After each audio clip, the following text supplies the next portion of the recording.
ভক্তবৃন্দ, আপনারা দেখছেন যে উত্তর কলকাতার একটা বনেদি অঞ্চলের আমাদের হরিসভা গৃহ অর্থাৎ কলিকাতা বেনিয়াটোলা সাধারণ হরিসভা সারা বছর এবং প্রত্যেক দিন প্রত্যহ সন্ধ্যায় পাঠের অনুষ্ঠান হয় এবং বিভিন্ন অনুষ্ঠান আপনারা দেখেন।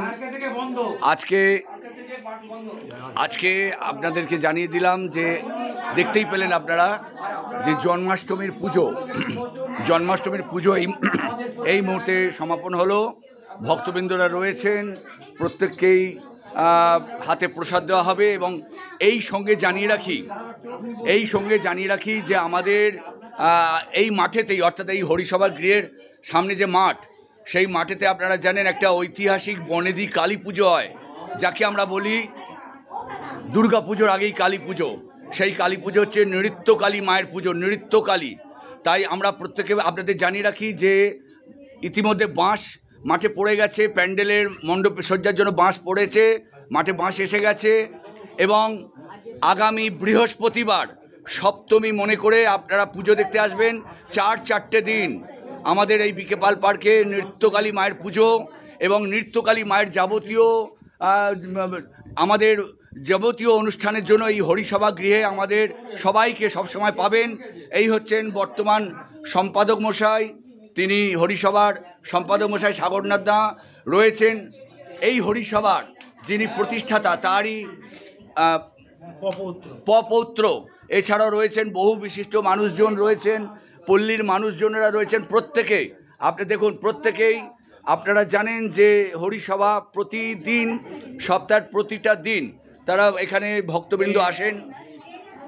দেখতে পাচ্ছেন চরণামৃত দেওয়া হচ্ছে এবং আপনাদের এই সঙ্গে দুটো প্রচার আমরা দিলাম, যে জন্মাষ্টমীর সঙ্গে আমরা দিয়ে দিলাম যে আগামী বৃহস্পতিবার থেকে নৃত্যকালী মায়ের পুজো মণ্ডপে, যাকে বলে হই হই আনন্দ, সবাই আসবেন মাকে দর্শন করার জন্য।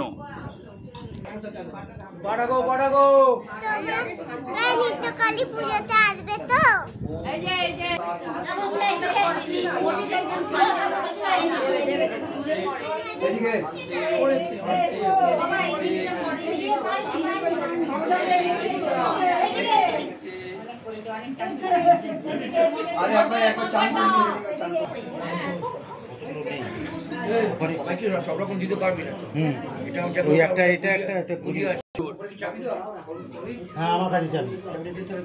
হে কৃষ্ণ করুণা সিন্ধু দীনবন্ধু জগৎপথে গোপেশ গোপিকাকান্ত রাধাকান্ত নমস্তুতে।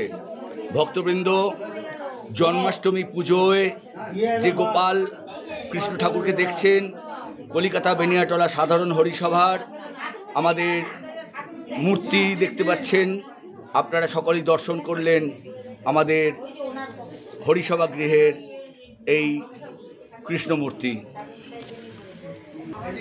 কলিকাতা বেনিয়াটোলা সাধারণ হরিসভা শতবার্ষিকী উৎসব। নমস্কার। আজ আমাদের হরিসভার গোপালের জন্মাষ্টমীর পূজা সমাপন হলো। প্রচুর ভক্তবৃন্দ এসেছেন তাকে আরাধনা করতে। এই মাত্র সমাপনান্তে শান্তির জল দিয়ে তাদের শান্ত করা হলো।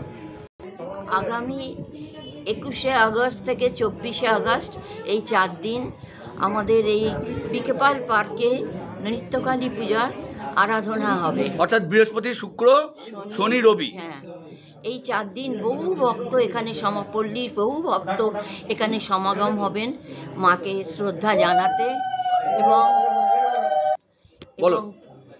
প্রতিদিন মা যেহেতু নৃত্যকালী, তিনি নৃত্য, গীত, বাদ্য এগুলো খুবই পছন্দ করেন। সেই জন্য প্রতিদিন তাকে সন্ধ্যাবেলায় নানা রকম অনুষ্ঠানের মাধ্যমে তুষ্ট করা হয়। তিনি শুধু এই পল্লীর না, আশেপাশের সমস্ত পল্লী থেকে তার ভক্তরা আসে এবং তিনি 4 দিন সকলকে নিয়ে খুব আনন্দ করেন। আপনাকে জিজ্ঞেস করি, এই হরিসভা গৃহটা কি মায়ের পুজোর জন্য কিছু হয়, ব্যবহৃত হয়? হ্যাঁ, অবশ্যই। কি হয় এখানে? এই 4 দিন এখানে নাড়ু তৈরি হয়, তারপরে চাল বাছা হয়, যাবতীয় জোগাড়, শ্রী তৈরি হয়, কুলোবরণ ডালা তৈরি হয়, মায়ের ভোগ রান্না হয়, এরকম মায়ের নানা রকম কাজ এই শেষবেলা এমনকি দধিকর্মা পর্যন্ত মাকা এই হরিসভা গৃহ থেকেই সমাপন। মানে এই কদিন হরিসভা বন্ধ রাখেন আপনারা? হ্যাঁ, হরিসভার যেটুকুনি হরিসভার, হ্যাঁ, হরিসভার পাঠ, তাদের আরাধনা, সেটা এই কদিন বন্ধ থাকে। এখানে নিত্যকালী পুজো মায়েরই, তখন এতে কি পল্লীর মায়েরা, বোনেরা, বউরা যাকে বলে তারা মানে একসঙ্গে কাজ করেন? অবশ্যই পল্লীর মা বোনেরা এতে বেশি আগ্রহী, তারাই আসেন, তারাই আগ্রহের সঙ্গে সমস্ত কাজ শ্রদ্ধার সঙ্গে সমাপন করেন। আপনার নাম? আমার নাম শ্রীমতী পুষ্পপাল। কত বছর ধরে আছেন পুজোর সঙ্গে? আমি বেশি দিন যুক্ত নই, আগে আসতে পারিনি, মা হয়তো টানেননি, আমি 4-5 বছর এর সঙ্গে যুক্ত হয়েছি। না, নৃত্যকালী পুজোর সঙ্গে বলছি। আপনাদের পূর্বপুরুষ থেকে তো হয়ে আসছে কালী পুজোর সঙ্গে, আপনারা পালবাড়ি জড়িয়ে আছেন। হ্যাঁ, সেটা আছে, সেটা বিয়ে হয়ে পর্যন্ত দেখে আসছি। আমার শাশুড়ি মা, আমার শ্বশুরমশাই প্রত্যেকে এই পুজোর সঙ্গে জড়িত, প্রত্যেকে। এখন আমার ছেলে, আমার নাতিও এর সঙ্গে ওতপ্রোতভাবে জড়িয়ে পড়ে। এই সঙ্গে শুনেছি নাকি আপনাদের এখানে রক্তদানও হয় পুজো উপলক্ষে? হ্যাঁ, আগামীকাল হচ্ছে তো 17ই আগস্ট। 17ই আগস্ট মাকে রক্তদান করবে তার ভক্তেরা। আগে যেমন বলি হতো, তার পরিবর্তে এটা। হ্যাঁ, ধন্যবাদ। আগামীকাল নন্দোৎসব হরিসভার। আগামী তারিখটা একটু বলে দিন। আগামীকাল হচ্ছে 17 তারিখ নিয়ম মাফিক, মানে বৈষ্ণবীয় চালচিত্র অনুযায়ী আগামীকাল নন্দোৎসব।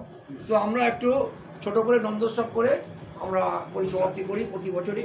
তো সেই রকমভাবে আপনারা ভক্তরা যারা আমাদের বৃন্দাবনে যারা গেছে, তারা তো নন্দের মহিমা আপনারা জানেন।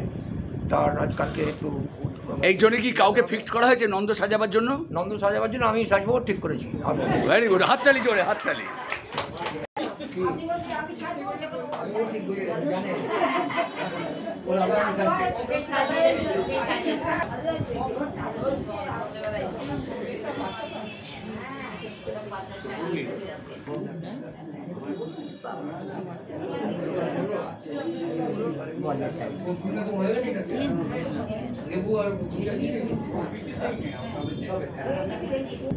একটু হাসুন।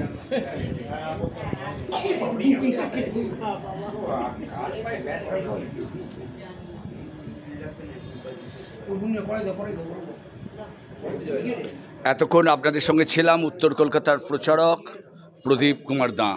ধন্যবাদ। সবাই ভালো থাকুন, সুস্থ থাকুন। আবার হবে তো দেখা। এ দেখাই তো শেষ দেখা নয় গো বলে শেষ করছি। আপনাকে তোলে নিচে ফটক তুলছে, ফটক তুলছে। নিন, হয়ে গেছে, হয়ে গেছে। ছেড়ে দাও সবাই। দুটো